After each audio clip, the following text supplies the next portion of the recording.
Welcome to this edition of Inside the Academy Studio. Today's conversation will be about Ang Lee's Life of Pi. Life of Pi is adapted from the Jan Martel novel, which won the Man Booker Prize, and is adapted to screen by David Magee. It revolves around a 16-year-old boy named Piscine Molitor Patel, short form Pi, whose family has to move halfway across the world. But on their journey in the South Pacific, their boat sinks, and he is shipwrecked, along with a tiger, eloquently named Richard Parker, and they have to journey to survive and really to find any hope in surviving. And really a lot of their faith and questions are challenged. I think we should delve right into the issue of faith, which kind of is the centerpiece or the heart of Life of Pi. So I like to ask this question. Pi believes in 3 religions. Christianity, he is a Muslim, and of course a Hindu. And a Hindu. Well, not necessarily of course, but... Well, if you believe in the traditional religion of India being Hinduism. Yeah. Well, there's a lot of religions in India. Let's get that out of the way. Right. Which is kind of a reflection of this movie, right? Right. Yeah. And his father, during a dinner table scene, brought up a really poignant thing with Pi. When someone believes in everything, do they really believe in nothing? And if his faith was challenged on the South Pacific, in that boat, with that tiger, does that hold true? Or was the sense that he had so much faith, meaning he could kind of survive? That was the reason he survived. I think faith is always a complicated topic, right? It's a lot of times it's simplified as that people who are very religious are zealots who accept their faith blindly and don't question everything, right? Right. You see Pi is a character who definitely does question, definitely wants to learn, wants to know about the world. And I think his faith, I'm not going to say it to directly helped him, but it assured him. Like it was the thing that kept him, the thing that helped him keep alive, keep living on this when there was no hope. Right. And I think the thing is, he didn't blindly accept it. When he was a younger kid, you saw him, asking questions of a priest. Why God does this? Why God doesn't do this? So, and I think that the journey on the boat really just kind of cemented that he kept asking those questions, and sooner or later, he saw what he needed to see to believe. Last year, we talked about Martin Scorsese's Hugo. Using 3D. And this year, once again, we have one of the masters in directing, Ang Lee, using 3D. And let's talk about it. How does it compare to Hugo, and are we seeing the right way 3D should be used by these 2 directors? I think it's Life of Pi is definitely different from Hugo. Life of Pi, you could see the 3D scenes were more limited. It was more like a special feature added into the movie rather than overlaid on top of the entire movie. Also because Hugo and Life of Pi are 2 very different movies.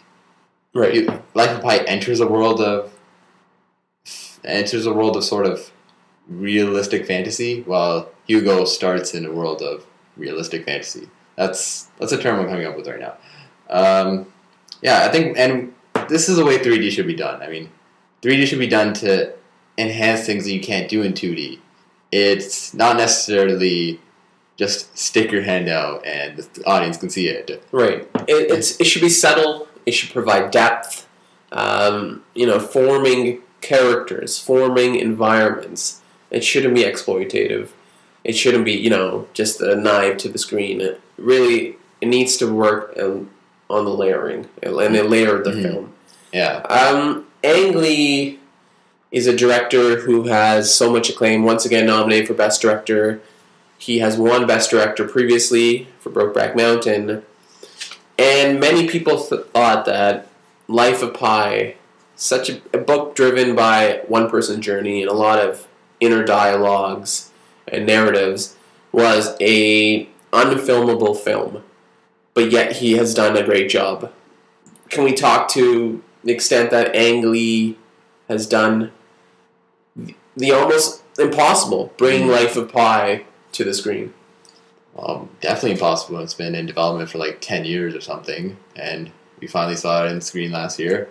I think Ang Lee, it also helped that he didn't feel like he tried to alienate an audience, rather he tried to connect audiences, if that made sense. Like, especially a very heavy-handed movie talking about a lot of religion, a lot of time alone. Like, that's not usually a popular subject in movies. Like, the characters alone, just with their own thoughts. I mean, right. People like talking about relations. They like talking about things that they can relate to more.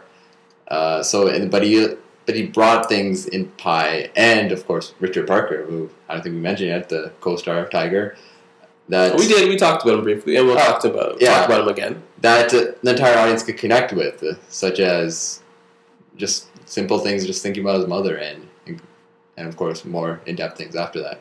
Right. I think the key was making Jan Martel's novel, once again adapted by David McGee, who was also nominated, more universal. The struggles are universal. Are the struggles with faith, struggles with survival, and even friendship. If you think of the Pi character and Richard Parker somehow bonding. Mm-hmm. You brought up that it's very difficult to be alone and really connect with an audience. Mm-hmm. And I want to bring up the performance by Suraj Sharma, who plays the teenage Pi. And if you want to acknowledge the other Pis. There are a couple other Pis. Irfan Khan is the adult Pi, and he's telling the story. And a couple of other great young actors. Yes, we should recognize, but absolutely. Yes. Can you tell us about Sharma's job in really commanding the screen? It's a difficult task to do. Yes. A few years ago, we talked about it in our podcast with James Franco, who was in 127 Hours by himself. Mm-hmm. Sharma works with an interesting co-actor this time in Richard Parker. Mm-hmm. But can you talk about his performance? Well, yeah, I think just like we talked about Coenze Wallace. Sorry for the pronunciation again. This is another actor who you could see grow throughout the film. I mean, it helped that at the beginning you see a wide-eyed teenager who's questioning the world, but still looking at the world with wonder. And with rose-tinted glasses. Yeah, to a certain extent. Right. And then as you see when he does get shipwrecked alone with a tiger, right. You see how he reacts it's not over the top, like he's not like reflecting on his loneliness all the time. He's trying to move forward, which was a great decision by the writers and really brought to life by Ang Lee. Like, just reading the entire manual was very good. Yeah. Now, we say that Pi is not alone on this boat. He's for the majority of the film, with a tiger named Richard Parker. Mm-hmm. It's a funny name, has a story and origin behind it. But largely, to bring Richard Parker to life was the visual effects, which are nominated and which have received much acclaim. Mm-hmm. We've seen a lot of motion capture performances where things are vocalized, but I think the Richard Parker characterization, even though it's a tiger, doesn't speak, really had the same sort of emotional connection and emotional levels that a lot of the recent motion capture performances have. So it's a great job by both Ang Lee in directing it and the effects team in creating Richard Parker. Yeah. Surprisingly, less than 12% of the shots actually involved a real tiger. So, right, and I think some of them were just him, when the training sequence is one of those. Now, it's a film that takes place primarily on the Pacific Ocean, and you consider it maybe a set piece that has really not a lot of elements, but one of the great things were the production design and the cinematography of capturing that boat in that vast ocean, limitless horizon. But the scenes and the lighting were captured very perfectly. Any comments on the success of Life of Pi's production design and cinematography? Yeah, it's kind of like a James Cameron type of thing where we don't really know much about the water, right? The ocean, and especially the Pacific, where it's the largest ocean, right? It's not a lot of people there, not a lot of land, of course. So it really brought up the more foreign, even though of course, they're embellished to a point, the more wondrous things that are out there at the time. Yeah. We're almost nearing the end of this edition of Inside the Academy Studio, and like always, we like to end with questions. So I ask, what was your favorite moment in Life of Pi? My favorite moment was, of course, spoiler alert. It's when the teenage Pi, who really is the main Pi in this movie, Suraj Sharma, goes through his final monologue, retelling the quote-unquote real story to the Japanese and insurance agents. It's really... It was like you're watching a movie and finding out new things in the movie while you're still watching the first movie. Like, right from the beginning to end, it just all fit together. It felt like you could really connect with what Pi was going through and what his story was. Like, before that, I felt like, oh, this is just like a great fantasy story, and he made it. I mean, of course, it's not a totally happy story. He did lose his family, he lost everything, but he made it, right? But when you hear this monologue, it's like, maybe this isn't such a happy ending. Maybe there's like the cliche term, of course, there's a post-traumatic stress here that we just didn't realize when we were watching this. That's interesting. Yeah. I'm actually going to come back to that, but I'm going to look at it through a different critical eye. So it means you picked it at the scene too? Absolutely. Okay. Well, my favorite moment in Life of Pi was about 2/3 of the way through. The dynamic between Richard Parker and Pi was established. Pi was on a little floating device off the boat, and Richard Parker dominated the boat.